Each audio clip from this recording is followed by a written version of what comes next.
champ de terre inconnu. Béni soit le nom. Tes bienfaits font naître en moi des chants de louange. Et même au cœur de la nuit, Seigneur, je redirai. Béni soit le nom du Seigneur. Oui, béni soit ton nom. Béni soit le nom du Seigneur. Béni soit ton glorieux nom. Béni soit le nom du Seigneur. Béni soit ton nom. Béni soit le nom du Seigneur. Béni soit ton glorieux nom. Est-ce qu'on peut acclamer le roi des rois? Béni soit ton nom, Jésus. Nous te donnons la gloire ce matin et l'honneur.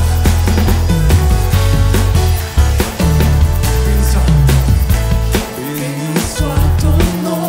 Quand sur moi brille le soleil, quand la vie semble me sourire. Béni soit ton nom. Béni soit ton nom. Quand l'épreuve vient me former, quand je dois tout sacrifier. Béni soit ton nom. Tes bienfaits font naître en moi des chants de louange. Et même au cœur de la nuit, Seigneur, je redirai. Béni soit le nom du Seigneur. Béni soit ton nom. Béni soit ton nom du Seigneur. Béni soit ton glorieux nom. Béni soit le nom du Seigneur. Oui, béni soit ton nom. Béni soit le nom du Seigneur. Béni soit ton glorieux nom. Tu donnes et tu reprends. Tu donnes et tu reprends. Mon cœur choisit de dire: oh, béni soit ton nom. Oui, tu donnes. Tu donnes. Je choisis de dire: béni soit ton nom. Oui, tu donnes et tu reprends. Tu donnes et tu reprends. Mon cœur choisit de dire: béni soit. Oui, tu donnes et tu reprends. Tu donnes et tu reprends. Mon cœur choisit de dire: béni soit ton nom. Béni soit le nom du Seigneur. Béni soit ton nom. Béni soit le nom du Seigneur. Béni soit ton glorieux nom. Béni soit le nom du Seigneur. Béni soit ton nom. Béni soit le nom du Seigneur. Béni soit ton glorieux nom. Acclamons notre Dieu. Bénissons son nom. Acclamons notre Dieu. Alléluia. À ton nom seul la gloire, Seigneur. Roi de gloire, viens remplir ce lieu. Que ta présence soit manifeste au milieu de nous. Nous t'invoquons, Seigneur, viens siéger au milieu des louanges de ton peuple. Alléluia. Remplis ce lieu, Seigneur. Oui, remplis ce lieu de ta présence, Seigneur. Nous avons tellement besoin de toi, Seigneur.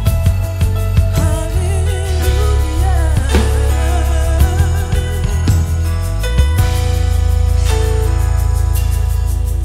Oui, le monde se prosternera devant toi. Ils diront que tu es Dieu, tu es roi. Commençons maintenant. Pourquoi donc attendre? Roi de gloire, remplis ce lieu. Je veux être près de toi. Oui, être près de toi.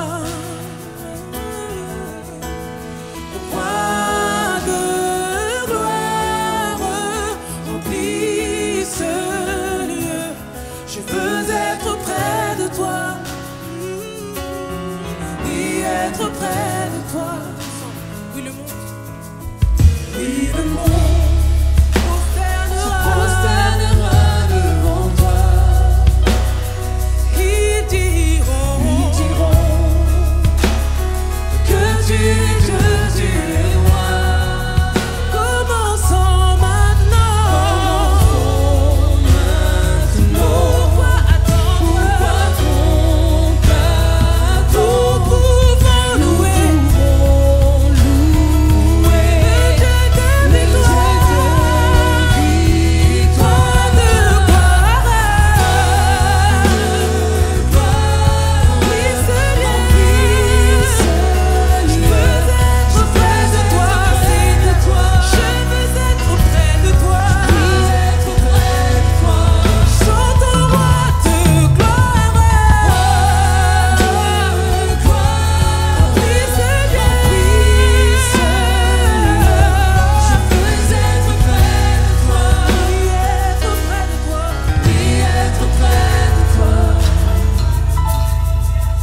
Et je chante en ta présence jusqu'à ton retour. Et je danse en ta présence jusqu'à ton retour. Et je chante alléluia. Et je chante alléluia jusqu'à ton retour. Et je danse en ta présence jusqu'à ton retour. Oui, je chante alléluia jusqu'à ton retour. Et je danse dans ta présence jusqu'à ton retour. Jusqu'à ton retour. Et je chante alléluia jusqu'à ton retour. Et je danse dans ta présence, dans ta présence, dans ta présence, dans ta gloire. Oui, Seigneur, je veux être près de toi. Seigneur, je veux être près de toi. Chante au roi de gloire. Oui, Seigneur, je veux être près de toi. Je veux être près de toi. Oui, être près de toi. Je veux être près de toi. Je veux être près de toi. Oui, être près de toi. Oui, être près de toi. Je veux être près de toi. Je veux être près de toi. Oui, être près de toi. Oui, être près de toi. Je chante alléluia. Et je chante alléluia jusqu'à ton retour. Et je danse dans ta présence. Jusqu'à ton retour. Et je chante alléluia jusqu'à ton retour. Et je danse dans ta présence, dans ta présence, dans ta présence, dans ta présence. Oui, roi de gloire, oui, Seigneur, je veux être près de toi. Oui, être près de toi. Chante au roi de gloire. Oui, Seigneur, je veux être près de toi. Être près de toi. Oui, être près de toi.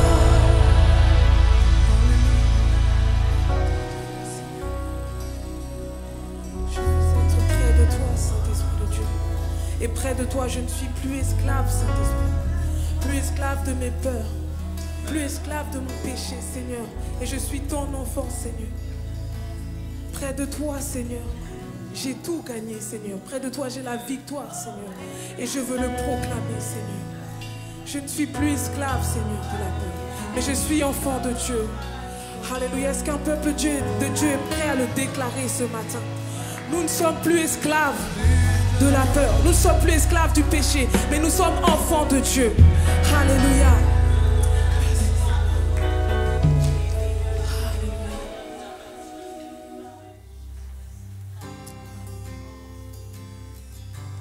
Tu m'as ébloui par tes mélodies. Tu m'entoures d'un chant d'amour, chant de délivrance devant mes ennemis. Toutes mes craintes s'enfuient.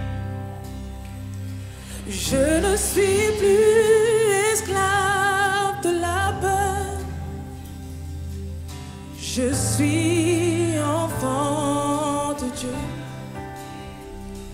Je ne suis plus esclave de la peur. Je suis enfant de Dieu. Tu m'as ébloui ensemble. Tu m'as ébloui par tes mélodies. Tu m'entoures d'un chant d'amour. Tu m'entoures d'un chant d'amour, chant de délivrance devant mes ennemis. Toutes mes craintes s'enfuient. Oui, je ne suis plus esclave de la peur. Je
Voilà, nous saluons aussi ceux qui nous suivent sur Internet. Que le Seigneur vous bénisse, que le Seigneur vous fasse du bien. Vous savez que vous pouvez aussi nous retrouver en présentiel via notre site Internet, vous inscrire et nous serons très heureux de partager la parole de Dieu avec vous. En tout cas, nous sommes très contents de vous accueillir, ne serait-ce qu'à distance. Voilà, nous allons ouvrir la parole de Dieu dans Actes chapitre 2, verset 41. Actes chapitre 2, verset 41, il est dit: ceux qui acceptèrent sa parole furent donc baptisés, et ce jour-là, le nombre des disciples augmenta d'environ 3000 personnes. Ils persévéraient dans l'enseignement des apôtres, dans la communion fraternelle, dans la fraction du pain et dans les prières. Verset 46. Chaque jour, avec persévérance, ils se retrouvaient d'un commun accord au temple. Ils rompaient le pain dans les maisons et ils prenaient leur nourriture avec joie et avec simplicité de cœur. Ils louaient Dieu et avaient la faveur de tout le peuple. Le Seigneur ajoutait chaque jour à l'Église ceux qui étaient sauvés. Amen. Voilà, lorsque nous lisons ce passage, nous nous rendons compte que de tout temps, le tout temps, et en différents endroits, l'Église, il y a quelque chose qui relie les églises. Si vous allez dans telle ou telle église, vous allez voir qu'il n'y a pas toujours la même manière de faire. Parce que la Bible ne nous présente pas une liturgie qu'il faut absolument suivre. Et ce n'est même pas la pensée de l'Écriture, parce qu'il nous est dit dans Jean 4, Dieu veut qu'il adore, Dieu est esprit, il veut que ceux qui l'adorent, l'adorent en esprit et en vérité. Donc ce que Dieu veut, c'est une relation de cœur à cœur. Donc il n'y a pas de liturgie. Mais quand même, quand on regarde l'histoire de l'Église et l'histoire des églises, alors on se rend compte quand même qu'il y avait des composantes qui étaient propres à chaque culte. Ici, on le voit dans l'Église primitive, qu'il y avait quelques éléments qui étaient là et qui revenaient. Et ce qui caractérisait les rencontres de cette Église primitive, il nous est dit, ils persévéraient dans l'enseignement des apôtres. Donc il y avait l'enseignement de la parole de Dieu, la communion fraternelle, la fraction du pain, dans les prières. Ici, il y a la fraction du pain, mais plus tard, il nous est dit aussi, il y a le repas, ces moments de convivialité, ils mangeaient ensemble, etc. Il y avait la fraction du pain, comprenez là aussi la Sainte Seine, et il est dit aussi, dans la prière, verset 47, ils louaient Dieu aussi, et avaient la faveur de tout le peuple. J'aimerais lancer une série qui s'intitule « Pourquoi le faisons-nous » Je ne sais pas pour vous, si vous êtes souvent posé la question, pourquoi nous faisons comme ça? Si quelqu'un vient ici, moi la première fois que ça m'est arrivé, quand je suis arrivé pour la première fois, je me suis assis à côté de ce poteau et j'ai écouté la louange qui émanait de cette église. Et je me suis dit, cette église est vraiment caractérisée par la louange. On aime louer le Seigneur. Et on peut bénir le Seigneur nous a donné en plus des talents, des ministères, des capacités, etc. Et il prépare ça dans la prière, il prépare ça dans des répétitions pour nous apporter ce que le Seigneur a mis sur leur cœur. Ça, c'est ce qui nous caractérise ici. Si vous allez dans d'autres églises, vous trouverez un certain accent qui est porté sur autre chose. Mais pourtant, vous retrouverez toujours quand même ces éléments-là, la parole de Dieu, la Sainte Seine, la communion fraternelle, plus ou moins à des degrés différents, ces différents éléments. Mais nous devons quand même pour autant nous interroger. Parce que ce que la Bible ne veut pas, c'est quand nous tombons dans des habitudes. Il faut avoir de bonnes habitudes. Mais il faut que ces habitudes-là, ça puisse garder sens. Pourquoi le faisons-nous? Pourquoi venons-nous chaque dimanche? Pourquoi nous rassemblons-nous? Pourquoi nous venons louer Dieu? Pourquoi nous venons prier? Pourquoi nous écoutons la parole de Dieu? Pour certains, c'est évident, mais pour d'autres, ça l'est moins évident. Et peut-être, certains ont besoin de se poser la question pour faire une mise à jour et dire, mais en fait, je suis rentré dans une habitude, mais en fait, qu'est-ce qu'il en est réellement de moi et ces choses-là qu'on est habitué à faire? Pourquoi le faisons-nous? Et je vais lancer avec vous une série où on va s'interroger sur toutes ces choses-là, pourquoi nous le faisons. Et aujourd'hui, j'aimerais voir avec vous pourquoi nous louons Dieu. Je ne sais pas si vous êtes posé souvent la question. Pourquoi nous louons Dieu? Quand vous venez, en plus, souvent le groupe de louanges, les leaders de louanges disent « Louons le Seigneur ». Et toi, tu y participes parce que tu te dis, bon, il ne faut pas les décourager. Parce qu'ils ont quand même préparé, ils ont quand même travaillé. Peut-être c'est ce qui te motive, à la limite. Et peut-être tu dis, je loue Dieu parce que si je loue pas l'autre qui est à côté qui loue, il va me trouver bizarre de ne pas louer. Alors moi aussi, je louerai ton nom. Voyez, peut-être que c'est ça. Et toi, il y en a qui louent Dieu parce qu'ils aiment aussi le chant. Il y a des gens qui aiment le chant et ils aiment chanter. Alors, chaque fois qu'il y a une occasion de chanter, ces personnes chantent. D'autres aussi louent Dieu parce qu'ils ont vécu quelque chose, et que souvent certains chants aussi rappellent. Alors, cette louange est d'autant plus forte quand souvent on aborde certains chants qui qui rappellent leur expérience avec Dieu.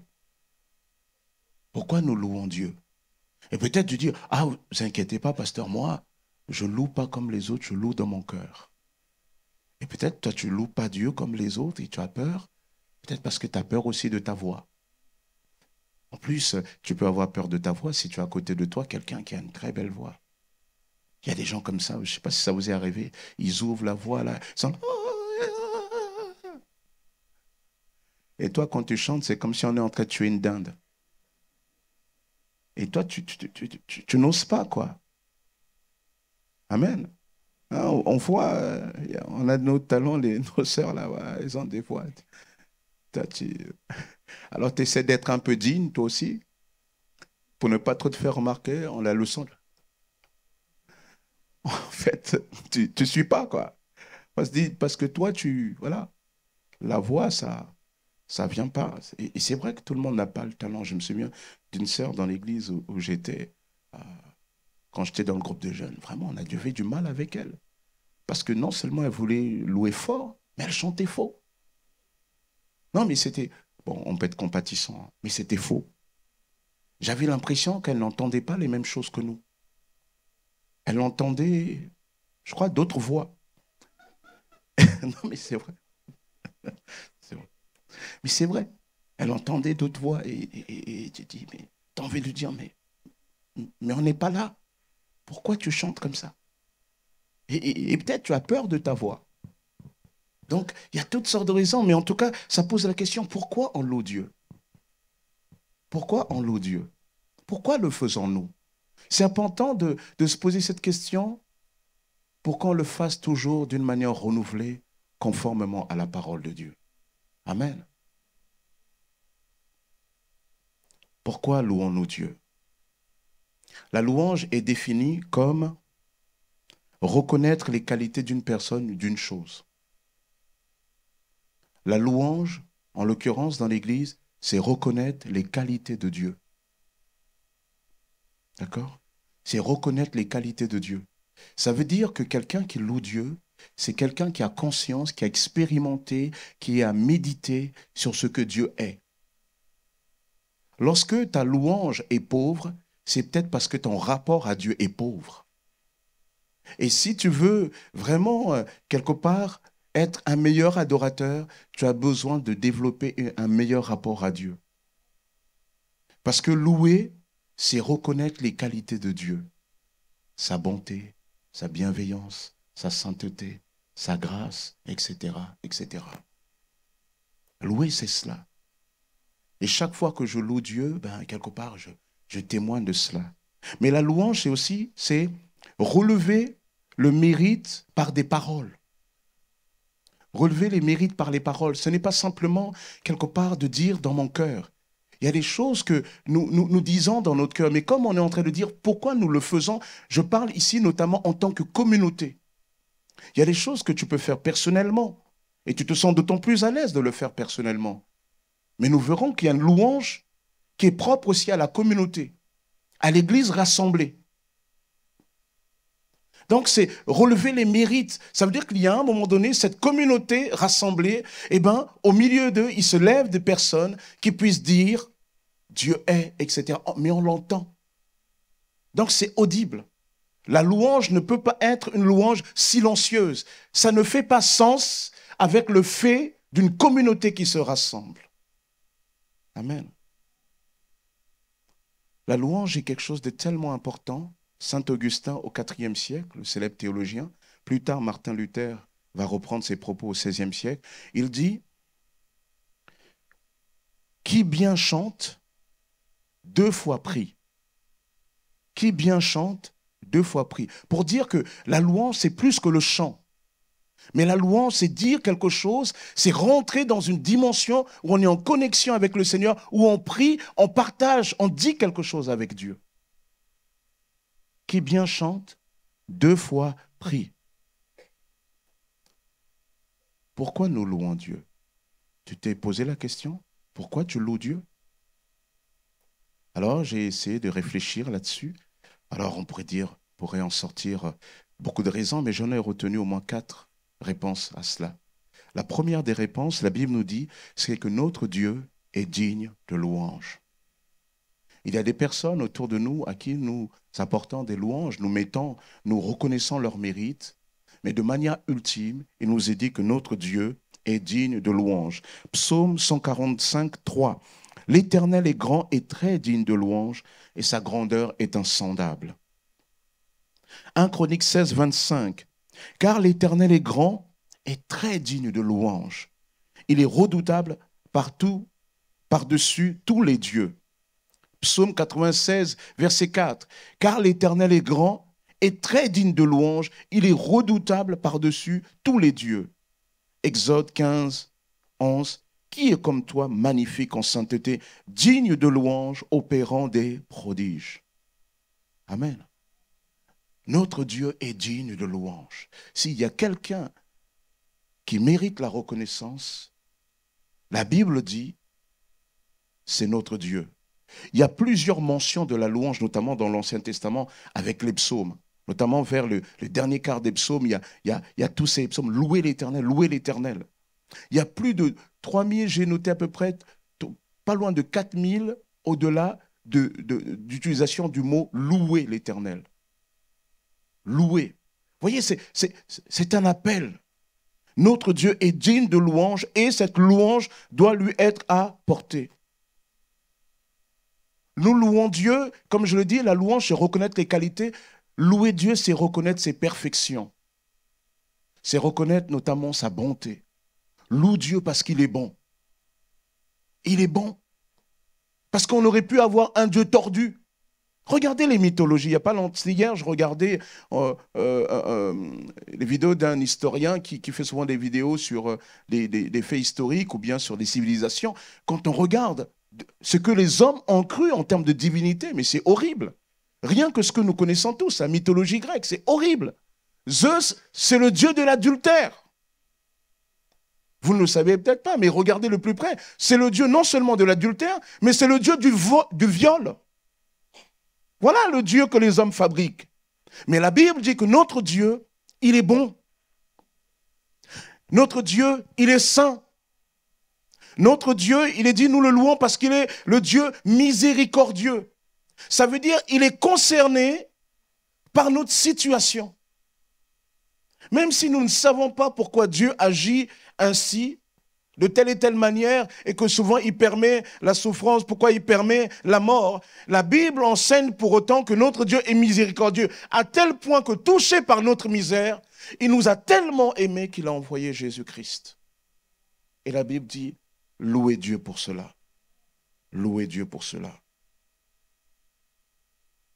Si nous allons plus loin, il est dit que notre Dieu, Psaume 22, affirme que Dieu est saint et qu'il siège au milieu des louanges d'Israël. Jésus dira, là où 2 ou 3 sont unis en mon nom, je suis au milieu d'eux. Mais la Bible va dire, non seulement je suis au milieu d'eux, mais quand ils se mettent à me louer, alors je siège au milieu des louanges d'Israël. Est-ce que vous savez que lorsque nous louons Dieu en tant que communauté, cette louange-là monte vers Dieu, non seulement comme un parfum de bonne odeur, mais c'est comme quelque chose qui assoit sa présence.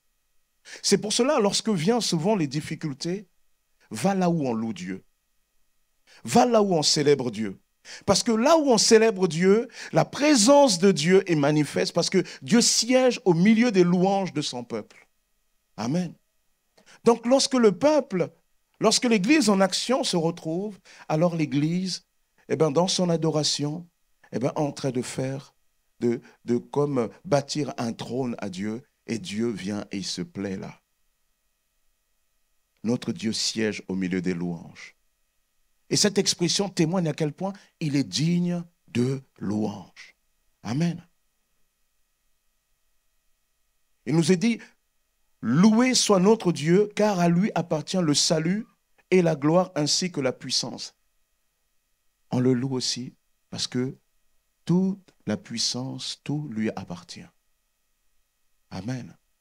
Voilà pourquoi nous louons Dieu. Nous ne louons pas Dieu parce que nous en avons envie. Et du moins, nous ne devons pas louer Dieu parce que nous en avons envie. Mais la louange est un fait, est une réalité qui puise sa raison d'être dans le fait que notre Dieu est digne de louange. Et c'est pour cela que quand on rentre dans la maturité chrétienne, on doit sentir, on doit libérer sa louange de notre propre sentiments, de notre ressenti pour la connecter à ce que Dieu est et de dire, Seigneur, je ne comprends pas, mais tu es digne de louange et je t'accorde la louange. Tu es un Dieu bon, tu es un Dieu parfait, tu es digne de louange. Et moi, je crois que quand un jour nous paraîtrons devant le Seigneur, ce que nous ne comprenons pas aujourd'hui, Dieu nous montrera et la Bible dit, tout genou fléchira et nous saurons là dire, oui Seigneur. Par la foi, nous avons cru, mais maintenant nous voyons combien toi tu es bon, tu es digne de louange. Notre Dieu est digne de louange. Amen. Voilà pourquoi nous répétons, voilà pourquoi nous préparons ces choses-là. Voilà pourquoi il y a des ministères que Dieu a qualifiés dans l'Église pour que la louange puisse être apportée. Amen. Première raison, notre Dieu est digne de louange. La deuxième raison, l'Écriture dit que nous avons été sauvés pour louer Dieu. Éphésiens 1, 11. En lui, c'est-à-dire en Jésus, nous avons aussi été mis à part, prédestinés selon le plan de celui qui opère tout, selon la décision de sa volonté, afin que nous servions à célébrer sa gloire, nous qui d'avance avons espéré en Christ. Vous entendez? En lui, en Jésus, nous avons été mis à part, c'est-à-dire sanctifiés, prédestinés selon le plan de celui qui opère tout, selon la décision de sa volonté. Pourquoi? Verset 12, afin que nous servions à célébrer sa gloire. D'autres passages le montrent bien pour qu'on comprenne bien, il est question d'adoration. Il est dit, pour que nous servions à célébrer la louange de sa gloire. Nous avons été sauvés pour cela. C'est-à-dire que notre identité, notre être, notre définition se trouve dans cet exercice qui consiste à louer Dieu. Lorsque tu loues Dieu, tu ne fais pas simplement faire quelque chose que le christianisme recommande, mais tu rentres dans ton identité, dans ce que Dieu veut pour toi. Amen. Aujourd'hui, nous sommes dans un monde où on a évacué Dieu et les gens ne se sentent pas bien. Et disent, mais il y a une quête. Aujourd'hui, ne croyez pas, hein, il y a de l'incrédulité, le monde tourne à l'envers. Mais n'empêche qu'il y a une quête. C'est les hommes et les femmes de notre génération de quelque chose. Ils cherchent le spirituel. Pourquoi? Mais parce que Dieu nous a créés aussi spirituels. Et Dieu nous a créés à son image. Et cette image-là, elle peut pleinement s'exercer lorsque nous rentrons, lorsque nous reconnaissons Dieu, nous reconnaissons ses qualités, nous reconnaissons que c'est lui qui est le Dieu souverain, nous reconnaissons que c'est lui qui tient tout. Et là, nous vivons pleinement notre identité. Il n'y a pas de véritable épanouissement, il n'y a pas de véritable bonheur sans Jésus-Christ. Je le dis encore, je le crois. Et ici, je ne viens pas avec violence, mais c'est une réalité. Jésus n'est pas comme, vous savez, hier, on avait un mariage et je parlais des coachs. Il y a des coachs en tout. On voyait avec les maris qu'il y a des coachs en amour, il y a des coachs pour régler les situations, pour reconnaître quelqu'un. Il y a même des coachs pour vous aider à faire le ménage à la maison. J'ai même vu qu'il y a des coachs qui vous aident comment bien plier les chemises. Il y a des coachs en tout. Et tous ces coachs-là, ils sont là pour que nous puissions nous épanouir. Vous savez, c'est le culte du nous. Mais excusez-moi, frères et sœurs, cette église n'a pas vocation pour que vous vous sentiez bien. Le but de la communauté chrétienne, c'est de rendre gloire à Dieu. Ce n'est pas l'homme qui est le centre. La foi chrétienne n'est pas anthropocentrique. La foi chrétienne est christocentrique. C'est lorsque la foi chrétienne se tourne vers la réponse au désir de l'homme, alors elle commence à perdre le nord comme une boussole. Mais c'est le Christ. C'est lui qui est mort à la croix. C'est lui qui est ressuscité. C'est lui qui, lorsqu'on se tourne vers lui, qui peut nous changer par le Saint-Esprit. C'est lui. Et ça, c'est une réalité. Et nous devons réaliser cela. Seigneur, j'ai été créé pour te célébrer. Donc, lorsque tu viens ici, tu viens simplement accomplir avec tout le reste de la communauté ce pourquoi tu as été fait. Et là encore, tu vois que ce n'est pas une question de ressenti, de... Non, tu rentres dans ton rôle. Louer Dieu, c'est quelque chose d'important. Et tu dois le faire à la fois dans ta vie personnelle, tu dois apprendre cela, mais tu dois aussi le faire aussi dans la communauté. Amen. Et ce qui m'amène à dire que la louange est un acte communautaire, troisièmement. Pourquoi nous louons? Parce que c'est un acte communautaire. Psaume 35, verset 18 dit « Je te louerai dans la grande assemblée. Je te célébrerai au milieu d'un peuple nombreux. » Psaume 149. « Louez l'Éternel. Chantez en l'honneur de l'Éternel un cantique nouveau. Chantez sa louange dans l'assemblée des fidèles. » Donc, quelque part, il y a une invitation, lorsqu'on se rassemble, à dire quelque chose ensemble. David dit, je te louerai dans la grande assemblée. Ça veut dire, je vais apporter quelque chose. Je ne veux pas simplement écouter les autres, mais moi aussi, Seigneur, je vais apporter quelque chose. Et je le dis encore, lorsque l'église ne doit pas être un lieu où on dit aux gens, est-ce qu'il y a quelqu'un qui a envie de dire quelque chose, prier et c'est silencieux. Non, au contraire, on devrait plutôt dire, oui, mon frère, attends, oui, mais attends, etc. Pourquoi? Parce que chacun a compris qu'il doit apporter quelque chose à Dieu. Et lorsque l'église n'est pas comme ça, il faut reconnaître que nous sommes malades. Nous sommes malades à notre louange à Dieu. Nous sommes malades dans notre rapport à Dieu, quelles que soient nos raisons. Au contraire, même souvent, il y a des fois, ça fait depuis longtemps qu'on est avec le Seigneur, mais depuis quand tu n'as pas élevé la voix en public? Oh, toi, tu sais, le Seigneur te connaît. Oui, d'accord. Oui, mais la foi chrétienne, ce n'est pas ce que toi tu penses. Ce n'est pas ton truc à toi. La foi chrétienne, c'est de dire les choses devant Dieu. C'est de proclamer devant les autres. David, il nous est dit, un jour, lorsque l'arche revient en Israël, il se tient devant et il se met à danser. Et apparemment, sa femme, Mika, qui était fille de roi, princesse, qui était passée avec la bonne éducation, avec le bon protocole, estime que son nouveau mari qu'elle a hérité, en fait, ce n'est pas trop elle qui avait choisi, c'est son père qui a dit, celui qui arrive à battre Goliath, je lui donne ma fille. Il a gagné David. Et donc, elle hérite d'un gars qui n'avait pas fait l'ENA, qui n'avait pas fait les grandes écoles de protocole. Et en plus de ça, il ne savait pas que lorsque l'arche de l'Éternel arrivait, même si c'était l'arche, parce qu'il était quand même le roi, il devait se tenir en dignité. Et il est là avec juste un vêtement, il est en train de faire quoi là? C'est quoi, tu te crois où? Et il nous est dit que l'attitude de Mika déplut à l'Éternel et elle fut rendue stérile pour cela. Waouh! David, parce que David avait compris que parce que le retour de l'arche en Israël, c'était le retour de la gloire de Dieu au milieu de son peuple. Et c'était vraiment l'espérance de voir à nouveau la prospérité en Israël. David avait compris que le plus important, ce n'était pas d'abord notre condition, nous, qu'est-ce que les gens vont penser de nous, mais c'était que Dieu devait être loué. C'est vrai que nous avons dans la louange, dans l'adoration, des cultures différentes. Ça, il faut le reconnaître.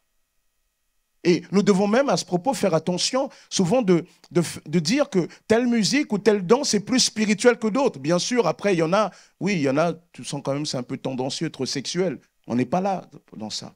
Mais on doit pour autant faire attention. Moi, lorsque je me suis converti, je suis arrivé dans une église et la mode, c'était, vous savez, ces chants autrefois, des ailes de la foi, chœurs et cantiques. C'était souvent des chants à 7 strophes. C'était pas, vous savez, comme à la radio, vous savez, les chants de 3 minutes. C'était pas possible. C'était 7 strophes et ça suffisait pas, les 7 strophes. Avec le refrain. Waouh! Comme une source altérée, soupire après l'eau du ciel. Et moi, j'étais là. C'était bien, c'était des belles paroles, ça disait des belles choses, mais ce n'était pas ma culture musicale. Parce que hors de l'église, nous, on avait été plutôt bouge de là. MC Solar, c'était comme ça. C'était comme ça. Et lorsque je suis arrivé à l'église, ben, je me suis fait à ça. Mais quelque part, le jour où j'ai entendu la première fois quelqu'un parler de Jésus en rap, ah, j'étais bien. Enfin, j'avais quelque chose que je comprenais, quoi, qui vibrait en moi. Donc, on loue Dieu avec ce qu'on est aussi, n'est-ce pas? Et ça, c'est ce que nous sommes aussi. Alors, il y a des gens, c'est vrai, ils sont un peu plus danse, voilà, ils aiment bien danser, toi, tu te sens bien, etc. Et le problème, c'est que quand il y a des gens, quand ils maîtrisent bien quelque chose, quand ils dansent bien, il a tendance à être intolérant avec ceux qui ne dansent pas. Il dit, mais quel est ton problème? Vas-y, danse!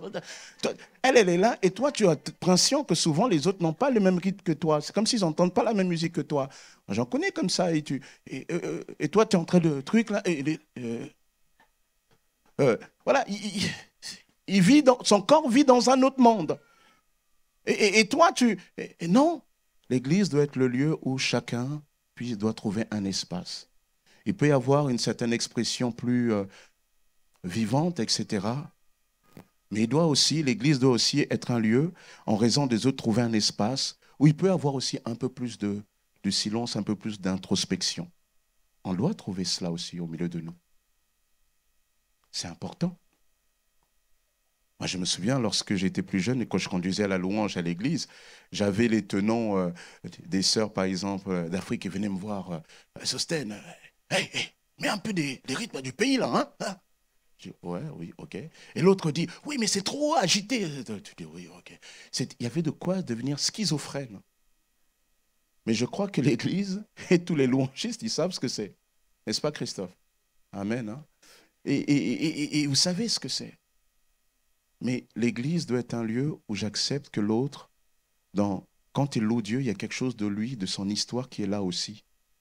Et qui doit pouvoir s'exprimer, même si, au final, tout est là pour la gloire de notre Dieu. Amen.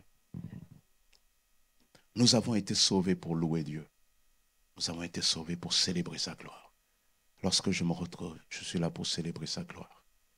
Et troisièmement, la louange est un acte communautaire. Et donc, quand je me retrouve avec les autres, alors je loue dans la grande assemblée. Je loue dans la grande assemblée, Seigneur. Voilà. Et quand je loue dans la grande assemblée, je me plais aussi à écouter ce que les autres. On n'arrive pas toujours à bien le faire, mais on trouvera un jour par la grâce de Dieu le moyen. Mais c'est bien de pouvoir souvent aussi entendre la louange des autres. Le frère, la sœur, oh, alléluia, amen. Et d'autant plus peut-être pour ceux qui ont un peu moins l'habitude. Et c'est bien. Et peut-être tu es cette personne qui a moins l'habitude, tu n'oses pas. Il faut oser. Il faut oser. Il faut oser. Peut-être tu dis, oui, mais moi, je chante. Ouais. Mais là, on est là pour le Seigneur. De toute façon, avec les deux là qui chantent juste à côté de toi, ils vont t'aider à te caler un petit peu aussi. Mais il faut oser. Pourquoi? Parce qu'on le fait pour le Seigneur. Et la louange ne peut pas être prise en otage qu'à l'extérieur des réunions de l'Église, mais elle doit être aussi apportée dans le cadre de la communauté. Seigneur, je te louerai dans la grande assemblée. Voilà, il y a quelque chose à dire là, dans la grande assemblée. Dans la grande assemblée, je suis avec les autres. Nous confessons le nom de Jésus, alors nous louons dans la grande assemblée. Parce que lorsque nous sommes ensemble à louer dans la grande assemblée, alors le Seigneur siège au milieu des louanges et il se passe quelque chose. Et lorsqu'il se passe quelque chose de la part du Seigneur, alors des âmes sont encouragées, des cœurs complètement visités, des vies restaurées, etc. C'est un acte communautaire. Et enfin, pour vous dire que la louange, pourquoi je disais qu'il y a des fois il faut faire un effort? Parce que la louange peut souvent être assimilée à un sacrifice. La Bible utilise l'expression sacrifice de louange. Hébreux 13, 14. Car ici-bas, nous n'avons pas de demeure permanente. C'est la cité à venir que nous recherchons. Par Jésus, offrons donc en tout temps à Dieu un sacrifice de louange qui consiste à célébrer son nom. Ou bien, d'autres passages disent, le fruit de lèvres qui confesse son nom. Un sacrifice. Pourquoi? Parce que comme la louange doit doit revenir à Dieu. Il y a des fois cette louange que le Seigneur demande. Souvent, il demande cette louange dans des moments où notre cœur, où notre vie est comme bousculée par des choses où on ne sait pas comment faire. Louer Dieu, ce n'est pas forcément toujours d'une manière exubérante, mais il y a des fois, c'est de dire, Seigneur, au milieu de ça, je te loue parce que tu es ceci, je te célèbre, etc. Dans le livre des Actes, au chapitre 16, il nous est dit que Paul et Silas, après avoir été roués de coups, sont jetés en prison. Et il nous dit, au milieu de la nuit, ils se mirent à louer Dieu. Et parce qu'ils se mirent à louer Dieu, là, dans ce moment-là, ils ont compris que malgré tout ce qui leur était arrivé, la louange revenait à Dieu. Et bien, vous savez, quand vous avez cette attitude-là, eh bien, il va se passer ce qui s'est passé avec Paul et Silas. À ce moment-là, le Saint-Esprit va visiter cette prison et la vie d'un homme et de sa famille va être complètement changée. Le gardien de la prison. Lorsque le Seigneur nous demande de lui offrir des sacrifices de louange, il a bien conscience qu'il y a des fois, il demande quelque chose qui n'est pas toujours évident à donner. Ce n'est pas évident. Ce n'est pas évident. Je vous parlais tout à l'heure de décès. Mais, bref, ce n'est pas toujours évident. Ce n'est pas évident. Le Seigneur lui dit, voilà, c'est un sacrifice. D'ailleurs, un jour, lorsque Dieu va dire à Abraham, offre-moi ton enfant, Abraham, lorsqu'il va sur la montagne, il dit à ses serviteurs, arrivé près de la montagne, il dit, restez ici, moi et l'enfant, nous allons sacrifier. Parce que quelque part, au cœur de la louange, il y a toujours un sacrifice. Il y a au moins le sacrifice de Jésus. À cause du sacrifice de Jésus, nous avons le devoir, nous aussi, quelque part, d'apporter aussi un sacrifice de louange. Et lorsque nous apportons ce sacrifice de louange-là, il se passe quelque chose de particulier. Un sacrifice de louange. Sacrifier à Dieu. Waouh. Seigneur, je te sacrifie ça. Et je peux vous dire, ce n'est pas comparable à ce que Jésus a fait comme sacrifice pour nous. Un sacrifice de louange. Un sacrifice qui va impacter notre environnement. Alors, lorsque tu viens au milieu de la communauté, ne regarde pas qu'à toi. Parce que le problème, si tu ne rentres pas dans ce sacrifice de louange, tu empêches Dieu d'opérer quelque chose avec toi. Lorsque l'Église se rassemble, ce n'est pas un syndicat qui se rassemble. Lorsque l'Église se rassemble, c'est une communauté de croyants qui regarde à Dieu et qui dit, Seigneur, voilà, nous croyons que tu es mort à la croix, nous te bénissons pour ton amour, pour ta grâce, pour ta compassion. Et malgré les difficultés, c'est là que le chant là prend sens. Je veux chanter et louer, peu importe ce que je vis, le ressuscité vit en moi, son nom est Jésus. Et lorsque tu commences comme ça, et c'est là que le Saint-Esprit, si vraiment ton cœur est ouvert, il vient te visiter. Et c'est là que la tonalité commence à changer. Et tu commences à dire, je suis né de Dieu, je suis victorieux. Et là, les gens qui se disent, mais toi, tu n'étais pas bien là. Et toi, oui, parce que tu as compris, tu as commencé à offrir à Dieu sacrifice. Tu crois que Dieu ne sait pas ce que tu vis? Dieu sait très bien ce que tu vis. Dieu, il sait. Dieu, il sait. Tu crois que les problèmes là que tu rencontres avec l'enfant, Dieu ne le sait pas? Dieu le sait. Cet enfant, c'est lui qui l'a formé dans ton ventre. Il le sait. Aucun des cheveux de la tête de cet enfant ne tombe sans que Dieu le sache. Dieu le sait. Dieu connaît ta préoccupation pour ton enfant. Il le sait. Pour tes enfants, il le sait. Il sait que ce que tu fais comme effort, c'est pour leur bien. Et même si tu n'y arrives pas, tu dis, Seigneur, j'arrive pas, tu sais bien que c'est pour leur bien. Dieu le sait. Dieu le sait. Il le sait bien. Dieu sait là où tu as du mal. Parce qu'il y a des fois, on a essayé, on a échoué. On n'aime pas venir vers Dieu avec, comment dire, cette attitude d'échec. Dieu sait que tu as échoué. Dieu sait que tu as tenté à nouveau et tu as échoué. Mais Dieu dit qu'il est quand même digne de louange. Commence déjà par le louer et peut-être là qu'il donnera l'esprit d'échec. Regardez, dans le passage que nous regardions hier, lors du mariage, c'était Josué. Regardez ce que Dieu dit à Josué. Lorsque Dieu dit à Josué, tu vas prendre la suite de Moïse, Josué est terrifié. Mais Dieu ne dit pas à Josué, écoute Josué, tu vas faire une école militaire, tu vas faire une école stratégique, tu vas apprendre l'art de la guerre, je vais te apprendre à manier les armes. Ce n'est pas ça que Dieu lui dit. Dieu ne lui dit pas ça. Il lui dit, tu vois cette parole qui est là, médite-la, garde-la, mets-la en pratique, c'est alors que tu réussiras. Pour dire que le succès n'est pas lié à nos agitations. C'est d'abord nous et Dieu. Dieu sait.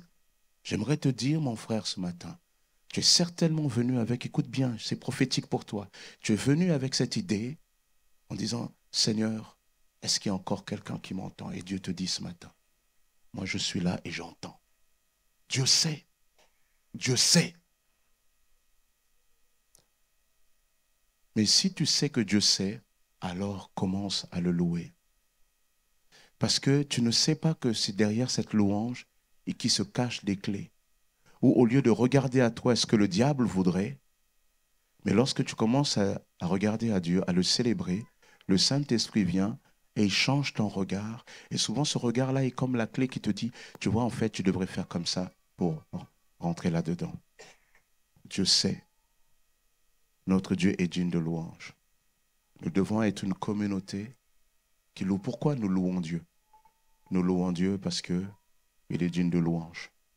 Nous louons Dieu parce que nous avons été sauvés pour célébrer sa gloire. Nous louons Dieu parce que tout simplement, la louange est un acte communautaire, c'est la mission de l'Église. Nous louons Dieu parce que malgré les difficultés, c'est aussi un sacrifice. Et ce sacrifice, cette adoration est basée sur le sacrifice ultime de Jésus. Voilà pourquoi nous louons Dieu. Amen.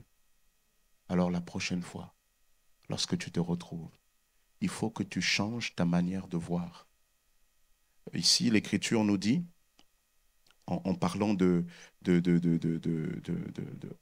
la louange, Éphésiens 5, 19 dit « Entretenez-vous par des psaumes, par des hymnes et par des cantiques spirituels, chantant et célébrant Dieu de tout votre cœur les louanges du Seigneur. Entretenez-vous. » Ça veut dire qu'il y a un exercice dans la vie de tous les jours. Eh bien, peut-être tu fais du sport en ce moment pour être en forme, pour perdre du poids, j'en sais rien, etc. Et tu te vises des choses.